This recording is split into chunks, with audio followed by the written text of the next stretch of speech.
Hi everyone. So I'm back, and it's a strange new world I find myself back in. I'm now a dad, my sleep pattern is shot to smithereens, and there will be no beer-fueled podding for the foreseeable future. Yes, there's non-alcoholic beer for me today. But this means you'll like to see the real me for a bit on the pod, till the end of the season at least, or such time as I can administer childcare while being slightly inebriated. All of which leads me to wonder, how much more cynical can it get, Lucy? I've got no idea. Anyway, I just want to say thanks to you, Lucy, Sam, and Nick for minding the shop while I was away. I did listen from hospital and other places on both occasions, and I was so happy the pod was in great hands. So thanks very much for that. But enough of that. Let's get into this. Normal service resumes from now, and as you've heard, I'm joined by Lucy this week, who returns after a week off sunning herself in sunny checks notes, Cambridge. Oh my, you all right? I'm very well, thank you. Congratulations on the new arrival. It's great to have you back. Yes, as for my shorter break from podding, I did take a trip to Cambridge. It wasn't very sunny, but nice to get away just for Yeah, a bit anyway. Um, I guess that's what you get when you take a spring break in the UK. yeah. Yeah, just one of those things. Anyway, we are Who Got the Assist. You can find Tom back on the main account at WGTA underscore FPL, and you can find me at Lucy Hynett with two T's. On the pod today, we'll be discussing my free hit, some thoughts on who I'm leaning towards this week, answering if it picks itself, as most free hits do, or if there's any scope for differentiation. And ahead of a week of respite from his perma captaincy, we'll start the conversation and probably continue it next week on Haaland's impact on FPL. Is he actually a game breaker, as some of the melodramatic takes have it, or is he just one in a long line of supercharged individuals who took FPL by storm? We're recording on the evening of Monday, the 17th of April, with Leeds Liverpool underway shortly, when I'll be hoping Mo Salah keeps quiet until next week. No, I'm hoping the exact opposite. Sacking off the min league update because obviously there's games still to play. Sacking off the market forces due to a high number of free hits in play, and I'm sure also those people are waiting on Liverpool tonight to make any decisions. So let's move quickly into a very, very brief game week update in terms of how we've done thus for me thus far, and Lucy, you're all out.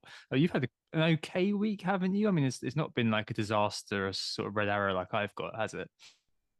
No, at the moment I'm on 61 after Botman's incredible one pointer coming off the bench.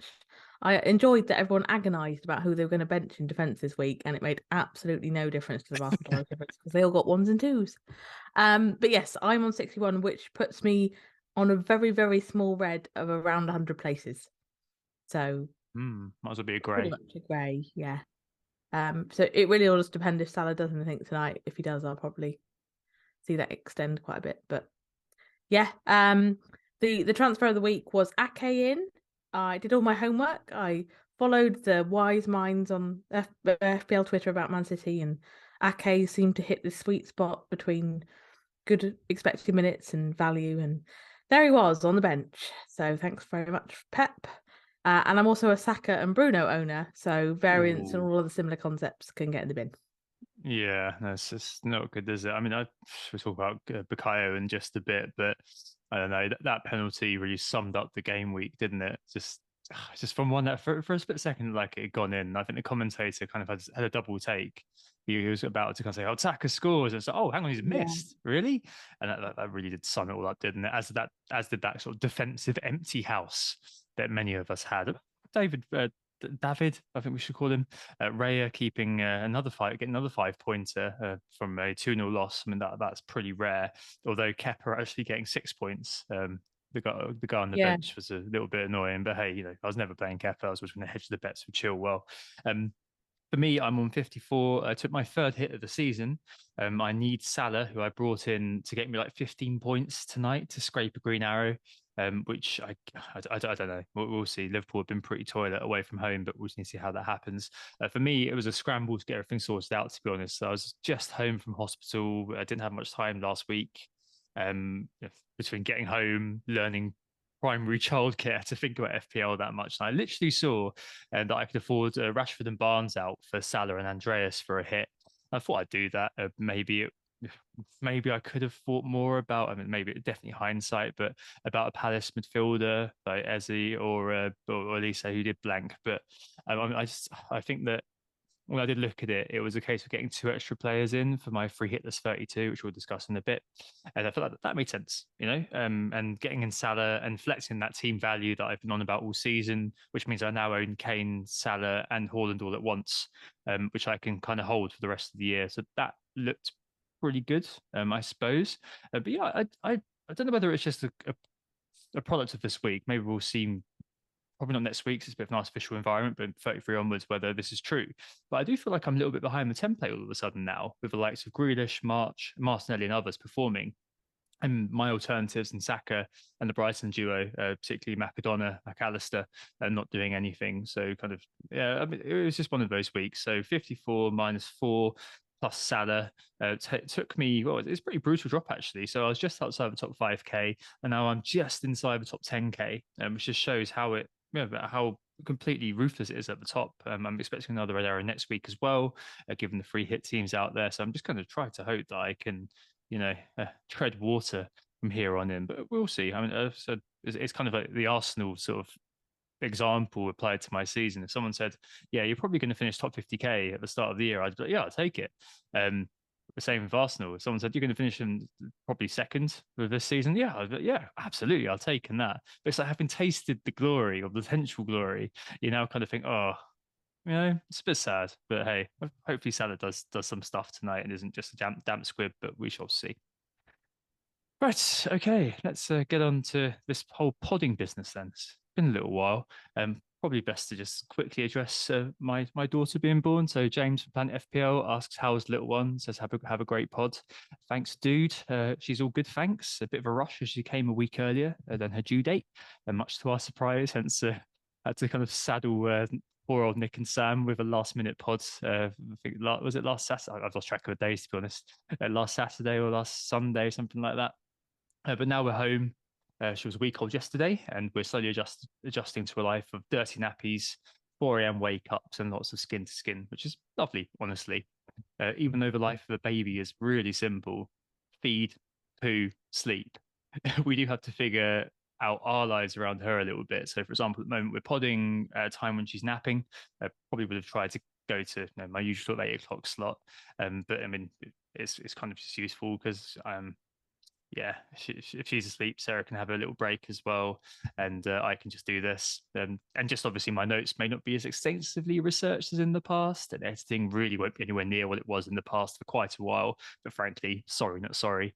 All in all, yep, doing okay as I just dad life, albeit I'm probably a few hours short on sleep, as everyone else always says. Right, let's get into it. A free hit frenzy. Obviously, I played mine in 25, some played theirs in 28, but here we are in the main thrust of free hitting, with what seems like the majority of those on kind of FPL socials at least flaunting their beautiful, yet identical free hit teams to all and sundry. A good question to kick off with, Lucy, as well. Joshua Biggs says, does it feel like everyone played their free hit a while ago and now has a second one to play? Or am I projecting, considering I played my free hit in 28 and feel left out? He says it also speaks to the FPL Twitter issue of deciding we're all doing the same thing. So all the chat this week seems to be very free hit centric. I mean, it does feel like everybody is on free hit this week. Is it just because there's loads of decisions to make? It doesn't feel quite like there is, looking at a few of the drafts which are up at the moment. No, it's just a symptom, isn't it, of the overall content herd as it is. I think using your free hit now is kind of mainstream chip strategy. You know. Oh, you okay? Very Yeah, pain face. just bash my knee on my kitchen cabinet. Anyway, continue. Yeah, I think it's just a symptom of what we've kind of discussed on many pods that I won't try to go over too many times. But basically, now that we have content creation having such a significant impact on the way the majority play or the majority of engaged managers play FPL, it's just one of those things where you're going to see a lot of it. People kind of feel the need to I don't know, fulfill that demand. So we'll see lots of them being tweeted, even though they look exactly the same as each other. Yep. Just one of those things, really. I don't think you should feel too bummed out if you're not free hitting. I think if you look at those free hits, there isn't huge potential for upside with this one. I think it was just a nice, simple way of delivering 11 when we had so many blanks. So yeah, just one of those things, really. Yeah, it made sense to go for those United players, most tends to go for those Brighton players and have them over the previous game weeks for obvious reasons. So absolutely. And it's just one of those really where on the week, it depends if the template bangs. We'll come on to key players very shortly. But I mean, there may be a feeling amongst non-free hitters like myself that, oh, it's going to be a bit of a challenging week. But I guess it really is like 25 and 28 when other people did free hit. It's a case of managing what you've got and also maybe reducing exposure where you can. And we'll talk about kind of key players perhaps later on and answer another question. A good example of this may be if you're in the top 100K and you don't have a free hit, maybe you might look to avoid the hit, as in taking a -4, because you already start with a bit of a punishing handicap against those around you on the chip. Even if it means you start with 10, maybe that would be beneficial. A big asterisk, of course, would be if you're removing a player you don't want anymore and who doesn't have a game. So maybe you bought Ake last week, like Lucy did, and maybe you now got cold feet and you're thinking, you know what, I can afford Trent on a hit after making a move. That makes sense because it's a bit of a long termer. So if you're future proofing, but for more superfluous stuff, trying to pick up a player because you're worried about everyone else owning them, but you're not really too interested in holding them long term, or maybe even buying an Arsenal player on a hit. I'm not sure I do it because take a beat. Arsenal, for example, have no further remaining doubles, and we've got a tough run in, and we've also got City straight up next. So yeah, it's horses for courses as always, but I wouldn't say it's too bad to that extent. There will be those people talking about, as Lucy mentioned, just because it is kind of within the zeitgeist right now. Right, Lucy, exotic, sexy draft, I'm sure, full of differentials. Talk us through it. What's going on right now with it? And formation, I guess it is a 3-4-3. That seems to be the one that everyone's going for right now. Yes, it is a 3-4-3, and it is, as you expected, incredibly differential, very groundbreaking, and not something you'll have seen 300,000 times on Twitter. It's Johnston in goal, Trent and Robertson, accompanied by Trippier, Salah, Saka, Martinelli, Eze, Watkins, Kane, and Jesus. Uh, for the bench of Iverson, Moreno, Andreas, and Totti at the moment. I don't really see the point in having loads on your bench. You should be able to get 11 starters out, and you've got one there if you need it. Obviously, I'm targeting those Liverpool and Arsenal home fixtures, as most will be. I think having 3 Liverpool, 3 Arsenal makes a lot of sense from that perspective. Mm-hmm. I think probably the striker options are the most interesting. I think there's probably a good case for Solanke at home to West Ham. You've seen a few on Isak, given that Spurs have looked pretty terrible. And obviously Tony's got a decent-ish fixture against Villa, although Villa have looked very good recently. So those are 3 that I'm still considering. Solanke more than the other 2, Yeah. probably in place of Jesus if it was going to be anything. I think just Kane and Watkins from an effective ownership perspective. I'm not sure about that Spurs Newcastle game in terms of calling it, but the fact is that Kane's like 90% owned at this point, so I'm not really going to venture too far from him. I don't think. I think that's probably one spot if you're chasing hard. I might be tempted to not bother with him. But I don't know what your thoughts are on that one. Yeah, I mean, Sam said on Twitter, Sam, friend of Pod Sam, who was on last week, and that he can't go against the guy who has 200 points, 23 goals, and is on pens, and makes the point that if he'd scored versus Bournemouth, then we'd probably not be having a debate over the slot.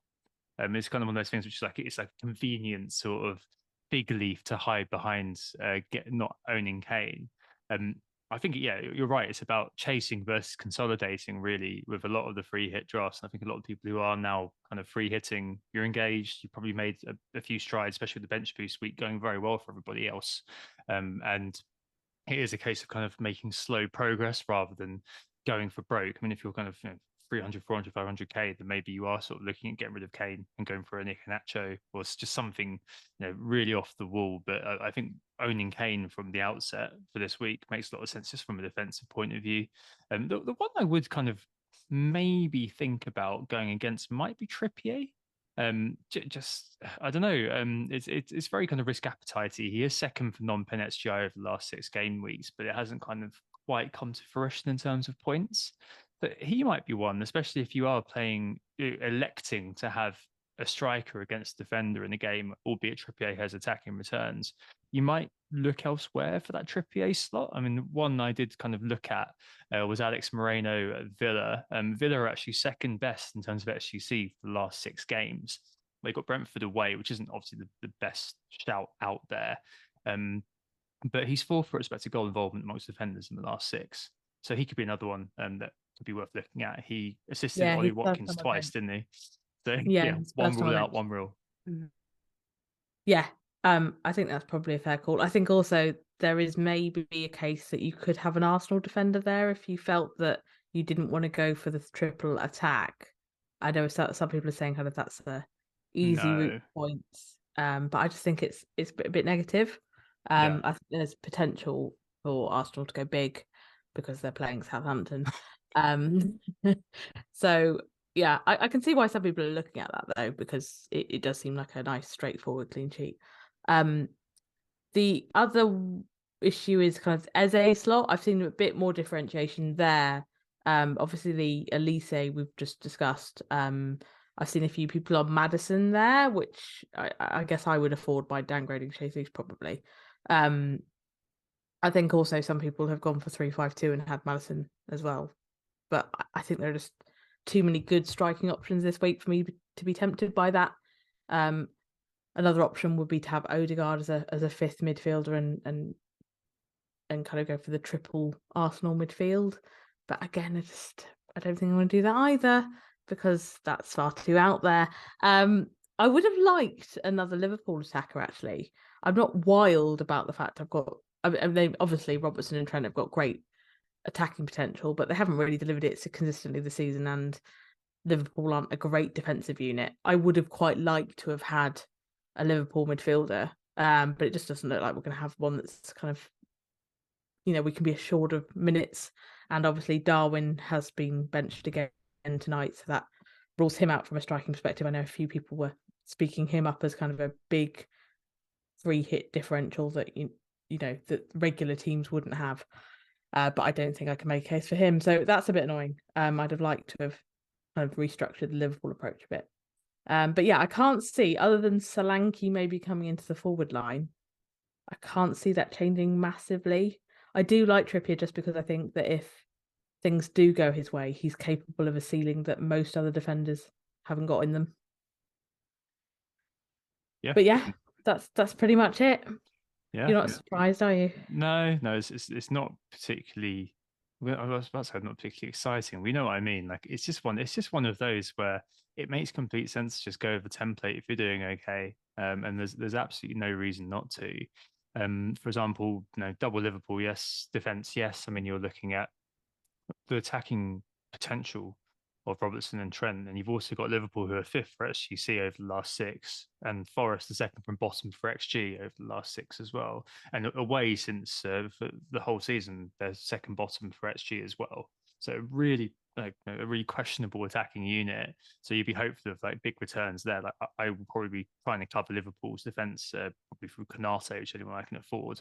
But I think that's kind of going to be one that's going to really spike in the ownership this week. Arsenal's defence, interestingly, for anyone who's watched us over the last few weeks, has really kind of collapsed without Saliba there. You've replaced kind of a bit of a first-class defender with a more sort of prosaic one in Rob Holding.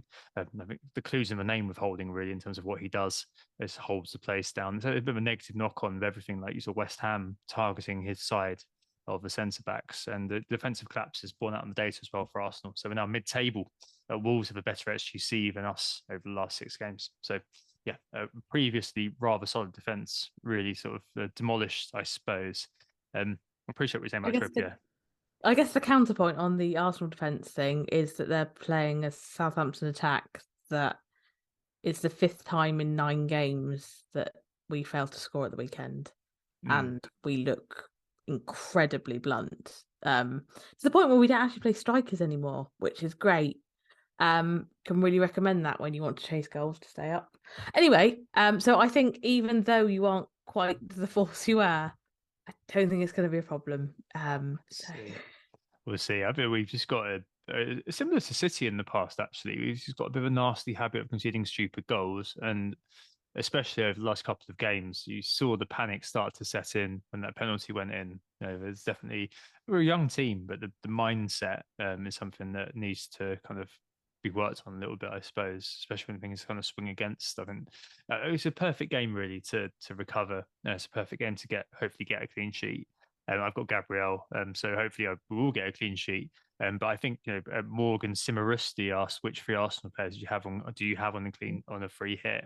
I think it would be kind of looking at those midfielders and Jesus really. We're second for XG since the restart. And I don't know. I'd actually go for Martinelli and probably Odegaard over Saka. Saka's non-pen XGI last six is absolutely nowhere. So he's below the likes of Jacob Ramsey, Pedro Porro, and Joe Willock, It's because I 2.11. bought him. I broke him. Yeah, thank you. I think he's a mixture of maybe needing a break, actually, and also suffering from being attended to more closely in games, which frees up Martinelli. I know he got kind of four shots according to the data this week, but I mean, he was really anonymous throughout the game. And I saw people kind of tweeting his XG and being like, "Oh, he's still fine." Well, no, because obviously he took a penalty, you fool. Like, it's one of those sort of things that you just tell yourself. Yeah, he would. I don't know. He just wouldn't.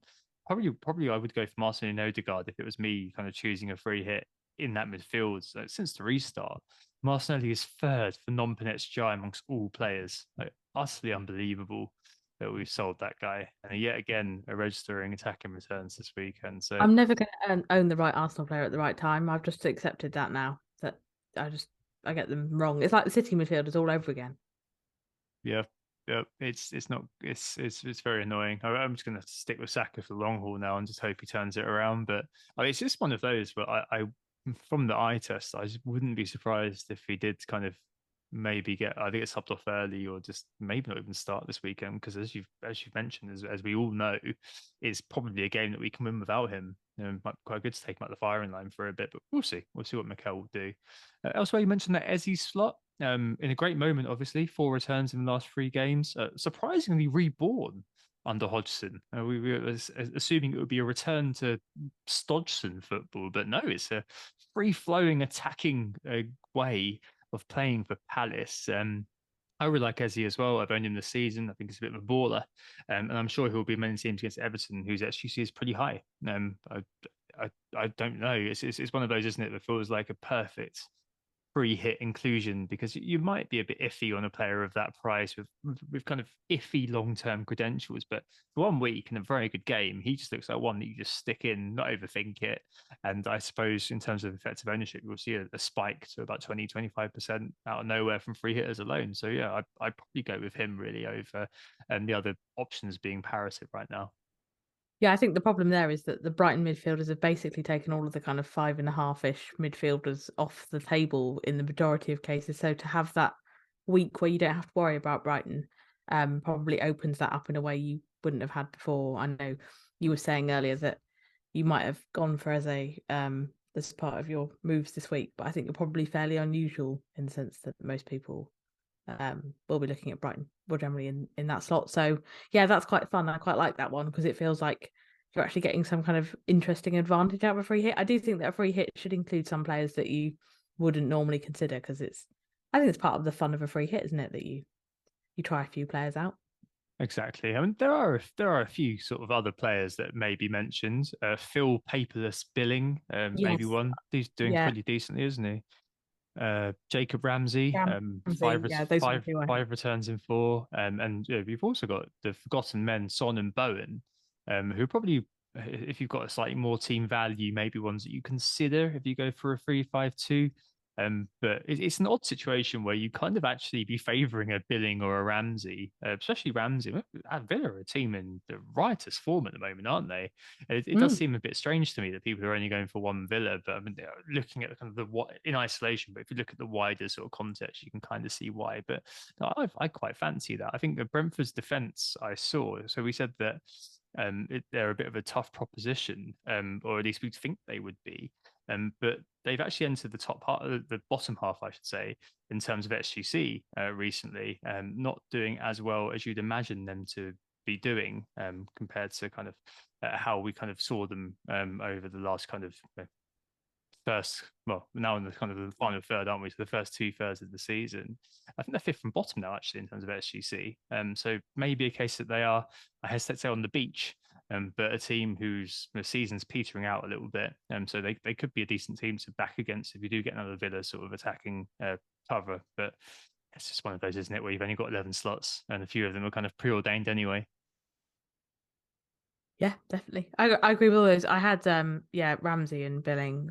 Uh, I think Jose's kind of calling to me more just because of the fixture. I think more than anything. Yeah. The weaknesses that Everton have.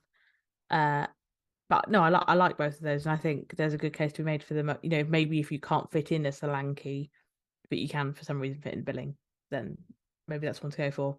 But yeah, I think for Billing, if you're looking at him, I'd kind of query why you're not on Solanke. And I don't think I'd want double Bournemouth, No. but you know, maybe it's just one of the things. I think just to double back slightly, in terms of Arsenal midfielders, I think I'd primarily put Saka in probably as a very defensive move. So maybe I will review that one. Just because I'm very aware that his ownership is quite high and Odegaard's has dropped quite significantly. I was quite relieved to see that at the weekend. His goal went in, that it wasn't actually quite so damaging. So I think that's probably why I've gone that way. Hmm. But you could be right about, Odegaard having a bit more potential at the moment compared to Saka. But I Hmm. think that's pretty much my team wrapped up, really. Yeah, I think the only one I would say you would consider Solanke. I would as well, pretty strongly. He's third for non-pen XGI over the last kind of 6 weeks. Bournemouth 2 wins in a row, serious motivation. West Ham's defense pretty porous. So I mean, it's obviously quite congested in that sort of attacking in the forward slots because you've got Watkins, Jesus, Kane, etc., hanging about. I would be quite tempted to go Watkins, Jesus, Solanke, and take on Kane. Again, it's easy for me to say if I'm not on free hit, and I'm sure those people will go that way and try to take on Kane as well. But as we've discussed, it is one of those, isn't it? And going forward as well, we'll get a question from desperately seeking Duzan. Are Spurs going to fade away now? And does that mean Kane's optional on the free hit, or is anticipated EO so high that it's unpalatable to go without?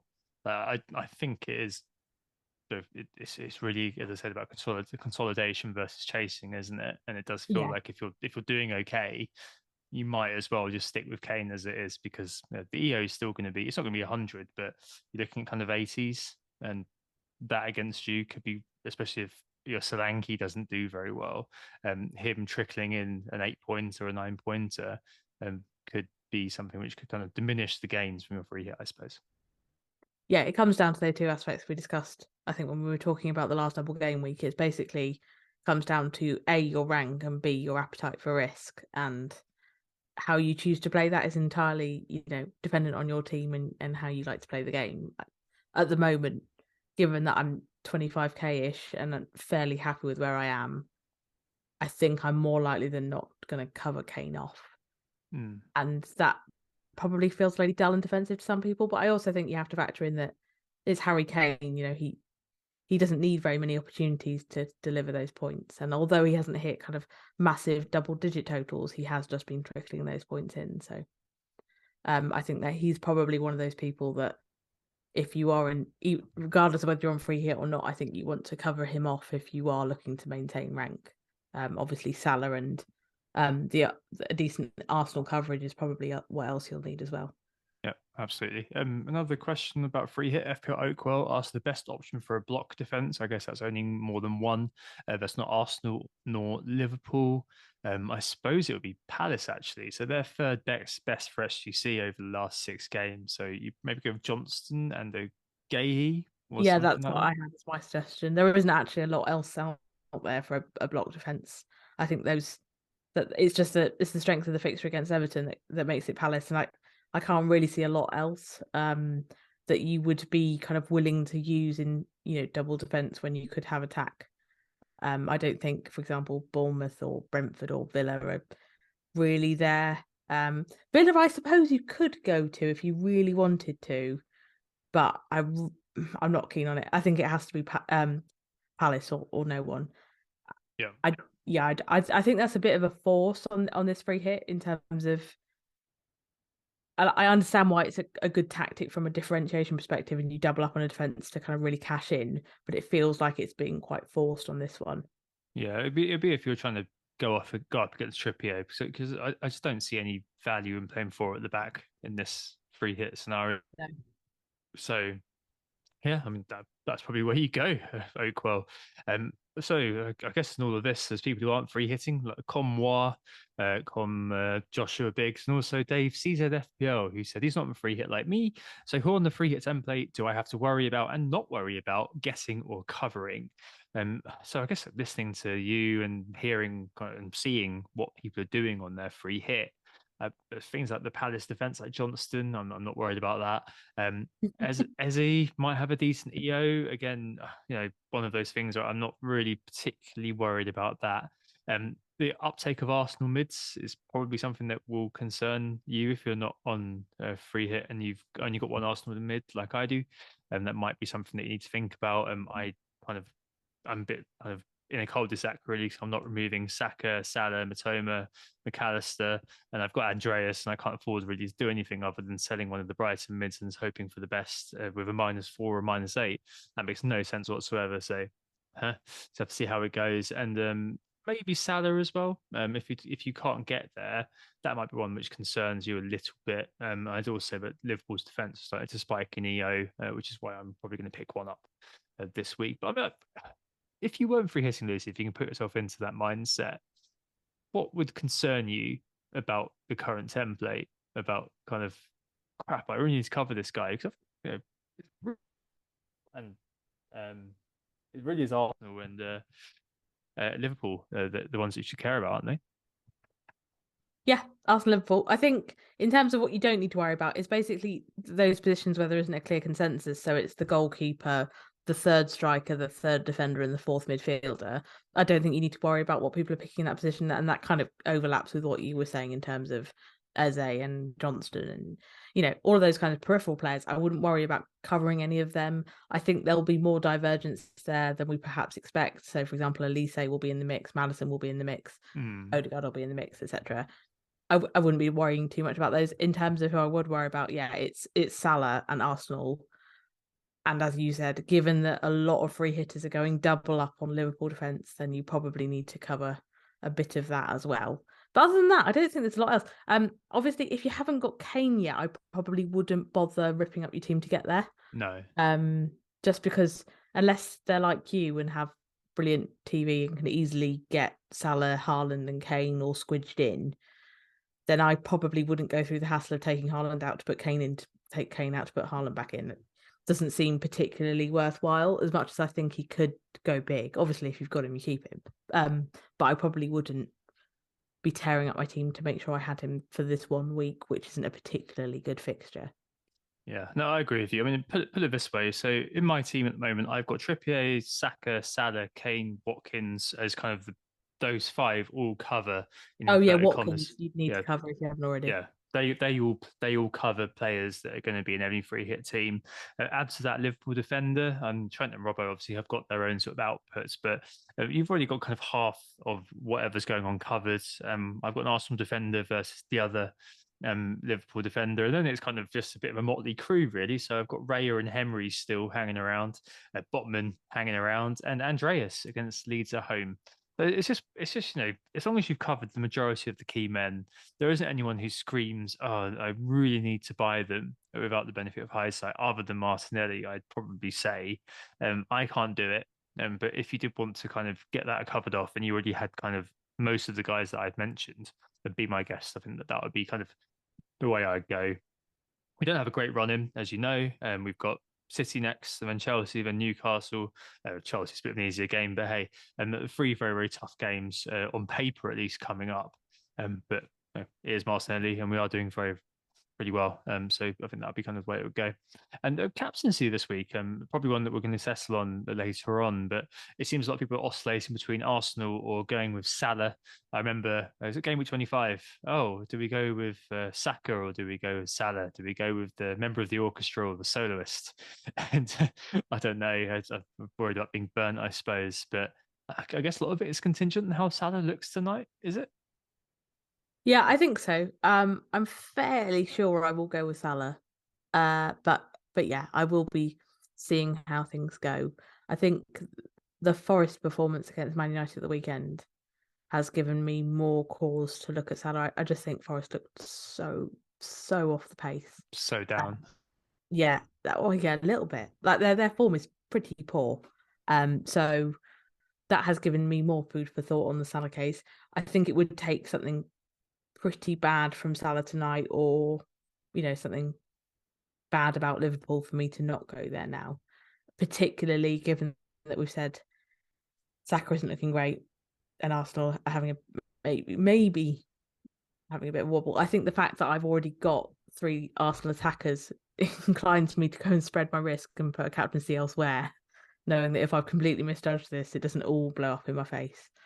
Yeah, that's the endorsement for Arsenal there. So yeah, I think I'll go there. And if I wasn't going to go there, I'd probably go Martinelli.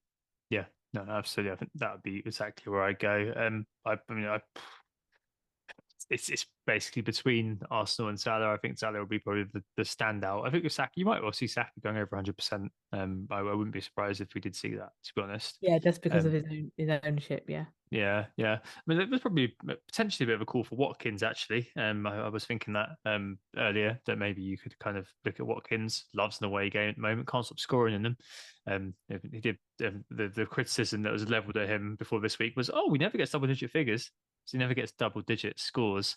But hey, he did 16 pointer. So yeah, again, man on fire could be worth looking at. But yeah, no, I guess it's one of those that will make people make a decision on at the end of the week. But yeah, it's very likely to be Salah, I think, across the board amongst the engaged core. Just a brief sort of digression here, I suppose, just because I saw this conversation on Sunday on FPL Twitter and thought, for once, this is an interesting one that I actually want to be involved with. A few people were saying, Salah, Haaland, he's a game changer like Salah in FPL. And I was just kind of wondering, is he, or is he just the key man right now? And the people who's getting a bit overexcited by this. Probably something we'll dig into more next week when Haaland plays Arsenal, and maybe we're thinking about captaincy again. But I just wonder, Lucy, in the current context of wider access to information, a lot of knowledge now about effective ownership, what it means, and that kind of potential punishment for going against herd behavior, and also the do it for me sort of copycat management based on content creators that is out there.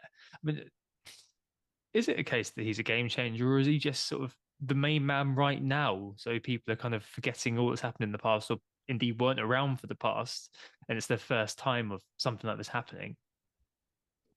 Yeah, I think we tend to have quite short memories in FPL. I mean, we might cling on to our good finishes or talk about particularly memorable seasons like, Leicester and Mahrez and all that kind of thing.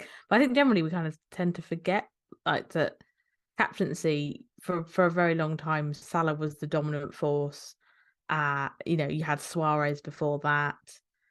You had moments when Aguero was fit and he was the obvious captaincy. I don't think it's that unusual to have a man that is so prominent in the captaincy standings. I think content creation is having an impact on that, so he feels much more of a threat than ever before. If you are engaged, you are kind of very aware of what he might be able to do to your rank. I think there are a few other issues in that they underpriced him. I think people Hmm. felt that at the beginning.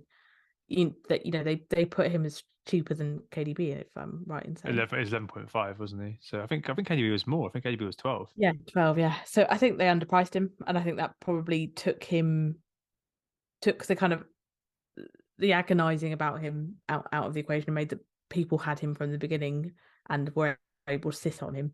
I think he endured Pep Roulette beyond anyone's expectations. I think people thought that he would be more closely managed. I think people thought that he would be rotated more because he'd had those injury problems at Dortmund. Um, and I think the other issue is that he's setting records in a very prominent way as the main man for the team that has been the dominant force in English football for many years. So there's always going to be a lot of media like broader general football media coverage of him, and I think that will make him feel like more of an impact than perhaps kind of the long term achievers like Salah. So yeah, I do think it's been blown out of proportion a bit in the sense that have his own kind of individual personal impact on the game. I think it's just the factor of having another big goal scorer, perhaps in a way we haven't really had in the Premier League for a long time. It's relatively unusual for the Premier League to bring in a world star that is expected to immediately score loads of goals. Um, so perhaps that's a factor, but I think he just feels like an impact because he's just hit the ground running and is doing so for a really good team. I mean, Salah, unheralded import from Italy, having not made the grade at Chelsea, comes to mind. Suarez, I think, did he come from Groningen, from Ajax, didn't he? Ajax, yeah. Yeah, yes. I think it's 294 points in 2013-14. I think he missed quite a few games, didn't he, due to biting, racism, something that he did. Yeah, he had a And lot of suspensions. yeah, yeah. I think the only thing that's really changed is that we're now seeing Haaland through a prism of this sort of mass adoption of FPL, as you've kind of referenced, as I referenced at the start.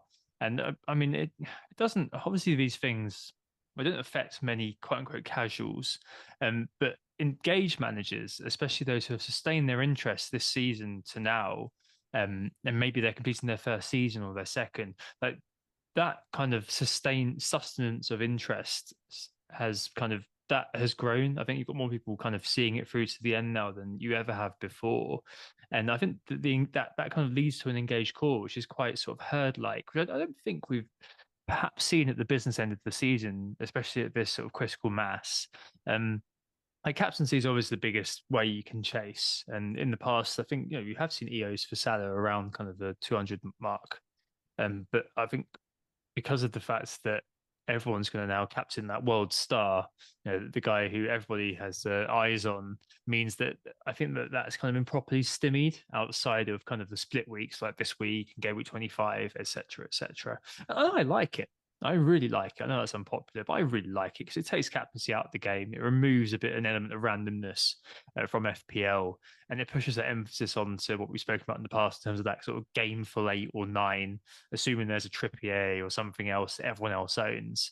But I suppose if you are chasing, it can be difficult to kind of see the jumps that we used to get through the captaincy going well for you because it's a matter of exposure, isn't it? And if you expose yourself to Haaland, there's a few people that I know didn't buy Haaland. Ben Crellin's a notable example. Didn't buy Haaland last week for the Southampton game, and no, rank hasn't exactly crumbled, but it's taken a severe beating because not owning Haaland for 2 braces max bonus, that's a lot of points to miss out on. And yeah, it's just one of those really. It's a function of kind of where we are as a game, where we are as a community, where Yeah. we are as a player base. I think it's more that the Haaland captaincy, the Haaland ownership is symptomatic of other trends that we've discussed, RE, the herd, etc., etc., rather than himself being some kind of individual phenomenon that's the cause of great changes in FPL, which is what I feel like it had been projected in some circles, that this is Haaland and he's going to break the game. No, it's basically all of those other trends we've discussed previously. Those are the things that are changing the way that we play the game. Hmm. He's just kind of like a pawn in that, I guess. Yeah, it's a bit more of a lightning rod, really. Yeah, yeah, yeah. Yeah, so it's just one of those, but just kind of an issue around which all these things coalesce, and you kind of think, oh, actually, maybe there is a sort of egregious character who's joined FPL and is breaking everything, and it's easy to kind of think that, but the reality is no, not really. I mean, he's performing as the key man in FPL, and likes of Salah having a bit of a poor season. I mean, Kane's not that far away from him actually, if you look at the numbers, in terms of overall points scored. Um, but it's just one of those things, isn't it? Where hopefully next year they'll. I can't see it happening because they love to make sure everybody can pick their favorite The team they want. players. Yeah. Oh, how cute! All the little anoraks have all their favorite players in their team. Well, they'll Keeps give them up FPL. engaged. I know, but they'll give up FPL by game week 3 because they're normal people who have real lives. But I mean, I'd love if they priced him at 15 million, 40 million. I think Rob Van Persie was 40 million one year, and maybe even 14.5. I'd love if they priced him that sort of level and people had to make a choice rather than having him Mm, as an auto include. Because yeah. if they do him at 12, do him at 13, forget it. He's in everyone's team. So I think they've got to kind of make it actively handicapping to have him in your team next year for it to be anywhere near as interesting. I'm sure we all will, but at the beginning, but as things evolve, then if he is really at like a high price, then it could be really fun because then you kind of go, all right, I'm going to fit in, Rashford, Saka, um, someone else, and not have Haaland, and you have people with Haaland with a kind of a slightly sort of less lower quality uh, backing cast, as it were. I think that would be interesting. I just can't see it happening really, but I think that would be the only way to sort of not exactly fix a problem, but a way to kind of add a bit of uncertainty and interest into it, rather than just, oh yeah, we're all going to buy and own Haaland and captain Haaland from game week 1. Yes, I agree. Cool, excellent. Right, I haven't got too much else to discuss this week. Just because it's free hit, it's prosaic. I'm sure you will know who you're picking. Don't overthink it that much. It's simple as that, really. It's your free hit as a. But it sounds so exciting. People I know, wait I to know. know their free hit, and you're like, just do it, follow the template, get it done.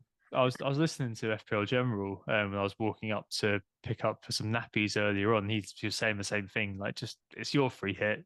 Just don't worry about what everyone else is doing. Like the template's template for a reason. Basically, everything that we always say, and it's so keep it simple, stupid that it's ridiculous. I mean, obviously there are a few slots which are, as we kind of touched on, slightly up for grabs, but not really. Like that's the reality of it. Not really that far up for grabs. But yeah, if you are chasing, maybe there are a few options out there. Again, yeah, that's just a classic free hit, I suppose. A couple of other questions this week. Nate Jacobson, how powerful do you think wildcarding in 33 and bench boosting in 34 will be? I mean, yeah, I mean, it's one of those where sometimes you have to plow a lone furrow. That's the expression, isn't it? In FPL, and I'm doing that this week because free hits a little bit earlier than everyone else, and it can be rewarding at times, and it can also be a bit punishing. It's just one of those where you kind of gamble that you come out on top afterwards. And the final question, John, FPL fail. There don't seem to be any obvious ripping boys at the moment. Whoever seems to target against for the tail end of the season. Take it away, Lucy. Southampton, Southampton, and Southampton. Those are my three teams. I hope you enjoyed them. We are dead and buried and terrible. So I think we're ones to look at. I think, as I mentioned earlier in the pod, I think Forest are looking quite poor at the moment. And I would be surprised if Smith is the person to bring Leicester out of their current spiral. I think he might get them looking better from an attacking perspective, perhaps, but I think they'll continue to concede goals. So I think those are the three teams. They may not be whipping boys in quite the traditional sense. We don't have anyone that's lagging behind in the teens, but I think particularly Southampton, who are in big trouble now and have probably started to check out of this relegation battle, I would be looking at them. Yeah, That's this quite is hard to say, but that's the truth. Yeah, Sam, again, friend of the pod, Sam, who was on recently, Sam Pricey FPL. He was saying he was at St Mary's for the game this week, and he was saying it's just quite sad, really. There's a lot of apathy. I think Jacob Tantos It's the said that, didn't apathy. he? Yeah, he said that in the Athletic Yeah. too. So yeah, not great. Yeah, I agree with those. A couple of other teams. Again, I hesitate to say on the beach, but teams who may be losing that sort of 1 or 2% now at the back, maybe worth thinking about. Brentford, who I mentioned earlier on, a bit of a maybe lost their defensive shape a little bit, and Fulham as well. Safe, but nothing else really to play for this season. Admittedly, they did beat Everton 3-1, so there's life in the beach in those guys on the beach yet. They've kind of got one sandal on, but not both. But they both sport bottom half XGCs. So again, a team like Yeah. that, especially if you've got a team playing them who actually is trying to do something, could be worth looking at. I think the Mitrovic suspension has really taken the wind out of Fulham's sails, so I think that's a pretty fair call. It'll be interesting to see again how the Tony suspension, if it ever comes out, has an impact on Brentford. It doesn't feel like that's ever going to happen, does it? No. I wonder what the gambling markets are saying about when that happens. Oh, yeah, that's probably the problem. Oh, and Leeds as well. I probably should mention. They're probably another one who are worth watching. Grassi has been all right and done all right, I suppose. But I think they'll keep digging in. I don't think yeah, they conceded plenty, I think, but I think they'll keep the grinding. second bottom for XGC over the last 6. Yeah, I Definitely mean one worth they are looking at. terrible defensively. It's true. yeah. I'm banking on that tonight and banking on that next week with my very exciting Andreas Pereira Oh, of course. Yeah. final lap of honor for him. My I key think people differential. had seriously kind of bizarre expectations for Andreas, given how cheap he was. People have held him to a very high bar, which I think is completely unrealistic. I think he's been quite good. Yeah, Well done, so Andreas. not done badly at all, has it? 110 points for 4.5. That's not bad, really, as things go. With 3 goals and I think it's like 10 assists or something as Yeah. well. That's more than decent. If you can grab one of those next week, Andreas, I'd be much obliged. Cool. All right. Transfers and captains, if there is any point in talking about it. So obviously you're on free hit. I can only because I gutted all my money in the bank. I can only afford up to 6 million for my Chilwell replacement. So I think I'm going to want to cover Liverpool, and I can't afford anyone but that Canate bloke. So I'll probably be buying him in. I think that he should probably play the remaining games, or at least the ones I need him for, just Yeah, I think because so. Matip's going, isn't he? And I think Klopp will probably want Canate and Van Dijk to build a partnership, build that familiarity together. So I think that that's kind of where I'll go. I think there were some questions about his fitness. He didn't play a couple of he didn't train a couple of days, but he's starting tonight. So hopefully he'll be all right to buy in. And I think he's doing beat. I think on Mikel's transfer algorithm, he was like the highest ranked Liverpool player I could afford. So hey, I mean, might cover it covers the defenders and might do a goal from a set play. I mean, who Yeah, I knows? think you're getting a bit ahead of yourself now. Just cover the No, clean sheet. yeah, covers the clean sheet. Yeah, yeah. Lots of a bit of a dodgy week in store for me. I've got two defenders against both my strikers, which is not great. So Raya and Rico Henry against Watkins, and Trippier and Botman against Kane. But it is what it is. I'm just going to avoid that hit and hope to kind of escape with obviously if something random happens I can get a decent green arrow, but hopefully I can just escape with a small red or maybe even a tiny green. Yeah, that'll be fine. Really, it's one of those weeks we've got to batten down the hatches and hope for the best. It's one of those things I think as well, with the kind of Twitter sphere as it is, it's very difficult to tell how many people actually are free hitting just because all the noise is free hits. You just assume that basically everyone who plays FPL is free hitting. And it'll be interesting to see actually how many people are. Because it might not be as high as non-free hitters are fearing. I think it's just that we're all very good at going, oh, look at my identical template. Would you like to see it? Yes, yes. Yeah. I, I can't add any more. I Brilliant. think yeah. I mean, the Okay. top. I did see top 10. I think it's top 10K at the moment. I think it's something like 30% of people have used their free hit at the moment. So it's like Okay. 70% of the top 10K are probably going to use their free hit this week. Wow. Which is yeah. So That's it's higher going to than I be. expected. I thought it was going to be about Mm, 50-50. that was on live FPL. I mean, obviously, you might see some people who are holding it for 34, but yeah, that's kind of where it is. So yeah, it's going to be a free hit love in, a free hit frenzy this week, and yeah, be interested to see how it all shapes out. Hopefully, not very well for you guys, but let's see. Cool. Brilliant. Well, on that cheery note, thanks for listening, everyone. We were Who Got the Assist. You can find Tom on Twitter at WGTA_FBL, and you can find me at Lucy Hynett. If you enjoyed listening to this, please like and subscribe to the podcast. For new listeners out there, if you think you'll be coming back, please hit that 5-star rating across platforms like iTunes and Spotify so more people can enjoy the pod. Cool. I'm off to lightly edit this and then go and administer some childcare. Have a good week. Happy free hit tinkering. Hope we assisted you, and we'll be back next week. Cheers.